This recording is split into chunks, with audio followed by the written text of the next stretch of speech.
प्रभु आकर के डटके, करते हैं इंसाफ फैसले प्रभु आकर के डटके। इनका फैसला कभी न बदले लाख कोई सर पटके, अरे इनका फैसला कभी न बदले लाख कोई सर पटके।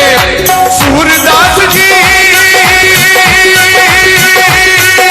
सूरदास जी यूं कहते हैं, सूरदास जी यूं कहते हैं, समय गुजरता जाता मेरे बाबा के दरबार में हम लोगों का खाता, मेरे बाबा के दरबार में हम लोगों का खाता। किसी को पाई कम नहीं मिलती, किसी को पाई कम नहीं मिलती, किसी को पाई ज्यादा मेरे बाबा के दरबार में हम लोगों का खाता, मेरे बाबा के दरबार में सब लोगों का खाता, मेरे बाबा के दरबार में सब लोगों का खाता।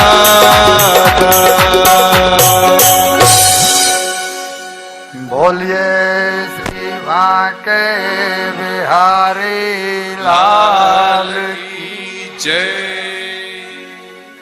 और जब ऐसी विद्वतापूर्ण बातें सुनी तो वो तो समझ रहा था पागल है ये कोई, ये तो पागल समझ रहा था वो। और अब वो ऊपर पालकी से कूद पड़ा जमीन पर, और पालकी से कूद करके और जड़ भरत जी के पैरों में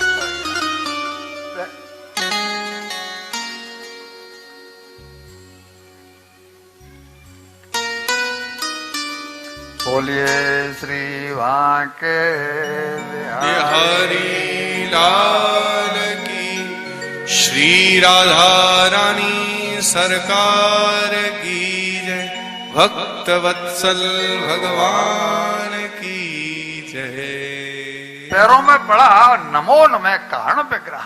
अरे आप तो साक्षात ईश्वर हैं, ऐसी विद्वता वाणी। अरे मैं तो आपको पहचान नहीं पाया, वेदो नारायण हम साक्षात, आप तो साक्षात नारायण है।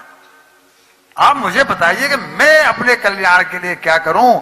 मैं तो सही बात है देव भाव में जी रहा था अब तक, मेरा कल्याण किसमें होगा। एक ही बात कह दी राजन, जब तक तुम स्वयं को नहीं जानोगे तब तक ईश्वर को कैसे जान पाओगे। तुम जा रहे हो ज्ञान लेने के लिए कि ईश्वर क्या है, तत्व क्या है, और तुम अभी तक अपने आप को जानते नहीं हो। पहले इस ज्ञान रूपी खड़ग से अपने अज्ञान को काटो, तब जान पाओगे कि तुम क्या हो। काट लोगे तो निष्पाप हो जाओगे, वरना आपकी ये राजा पने की जो आसक्ति है ना, आपको डुबो देगी, डूब जाओगे, नरक में जाना पड़ेगा। और राजन, तुम जो मुझे राजा होने की धौंस दिखा रहे थे कि मैं राजा हूं, तुम्हारा राज कर दूंगा, राजन तुम तो केवल एक छोटे से देश के राजा हो। मैं चक्रवर्ती सम्राट था। केवल एक मृग की आसक्ति के कारण मुझे दूसरे जन्म में मृग बनना पड़ा, और अब तीसरे जन्म में मैं ब्राह्मण परिवार में जन्म हुआ हूं, और असंग भाव से केवल इसलिए विचरण करता। अथो अहंजन असंग संगो विसंग मानो ब्रुतस् स्वामी, कि बिल्कुल निसंग भाव से किसी से कोई संपर्क नहीं रखता, किसी मामले में किसी से लगाव नहीं हो जाए, मोह नहीं हो जाए, क्योंकि मोह का परिणाम मैं देख चुका हूं। इन पक्षी इनमें चींटे चींटियों में मैं तो ईश्वर को देखता हूं। इसके नाते कभी पैर लंबा रखता हूं, कभी पैर ओछा रखता हूं, लेकिन आपने तो मेरी पिटाई की बात कह दी। राजन, बचना चाहो तो बच जाओ, वरना मौत बिगड़ जाएगी। मौत को बिगड़ने से बचा लो। आपकी तरह से जीवन जिया तो इसके अलावा कोई दूसरा कारण है ही नहीं। और फिर तो वो नाक रगड़ने लगा कि प्रभु आपने मुझे बचा लिया, और इसने अपना अज्ञान काटा है ज्ञान के खड़ग से। इसने जाना है कि भगवान और कहीं नहीं है, भगवान जहां है वहां तो है ही है। भगवान तो मेरे हृदय में विराजे हुए हैं। मैं अहंकार में डूबा हुआ था, जो तत्व ज्ञान पाने के लिए जा रहा था। तत्व ज्ञान तो यही है कि हम ब्रह्मास्मि, मैं स्वयं ईश्वर हूं, मैं ईश्वर के ही समान हूं। इनको ज्ञान हुआ, और ज्ञान हुआ तब इनकी जाकर के मुक्ति। लेकिन ये ज्ञान हुआ किसके उपदेश से है,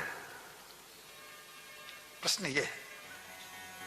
आज क्या हो रहा है, कि ज्ञान की चर्चा घर घर में हो रही है, जगह जगह हर चौराहे पर, हर आश्रम में कथाएं भागवत हो रही हैं, लेकिन असर उसका किसी के ऊपर कुछ हो नहीं रहा।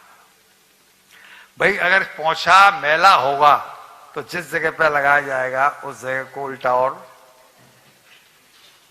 यही अनुभव है ना अपना। पोछा तो सबने लगाया ही है, और कहीं नहीं लगाती हो तो प्लेटफॉर्म पे तो लगाती हो किचन के पे, तो अनुभव तो ये है, मैला है तो उसको भी मैला ही कर देगा। एक गांव में बाढ़ आ गई, बाढ़। अब गांव में जब बाढ़ आई तो भयंकर आई। अब बाढ़ में जो है लोगों के घर बहने लगे, सामान बहने लगा, और एक आदमी बाढ़ में बहने लगा। अब उसकी समझ में आया कर रुक नहीं पावे, वो बाढ़ इतनी भयंकर थी, तो उसने एक पेड़ की डाल नीचे थी, उसने डाल पकड़ ली। डाल पकड़ ली, ठीक। और डाल पकड़ ली तो बह तो नहीं रहा था, एक जगह पे स्थिर तो हो गया, लेकिन डाल पकड़े ही पकड़े जब 4-6 घंटे हो गए तो सर लगी पानी प्यास। प्यास तो लगेगी अपने समय पर, पानी की प्यास लगी। तो अब वो प्रश्न ये है कि पानी पिए कैसे, क्योंकि जो पानी उसके चारों तरफ है। हम कहना क्या चाहते हैं, पानी उसके चारों तरफ है, लेकिन पानी चारों तरफ होते हुए भी वो जीव प्यासा है, वो पानी नहीं पी सकता। आज जितने भी जो सत्संगी है ना, मुझे नहीं मालूम कौन कितना सत्संग करता है, लेकिन जितने भी यहां सत्संगी हैं, जो नहीं है उनकी तो बात ही छोड़ दो, जो सत्संगी है ना, उनको अंदर सत्संग की भूख है। वो जानना चाहते हैं कि हम करें क्या, तत्व क्या है। कोई अपनी बात कह रहा है, कोई अपनी बात कह रहा है, कोई कह रहा है कि इसमें कर दो, कोई कह रहा है उसमें कर दो, कोई ये दे दो, कोई वो दे दो, लेकिन तत्व की बात नहीं मालूम पड़ रही है। चारों तरफ सत्संग ही सत्संग हो रहा है, लेकिन सत्संग से लाभ किसी को नहीं हो रहा। पानी चारों तरफ भरा हुआ है, लेकिन पानी को कोई पी नहीं पा रहा। क्यों?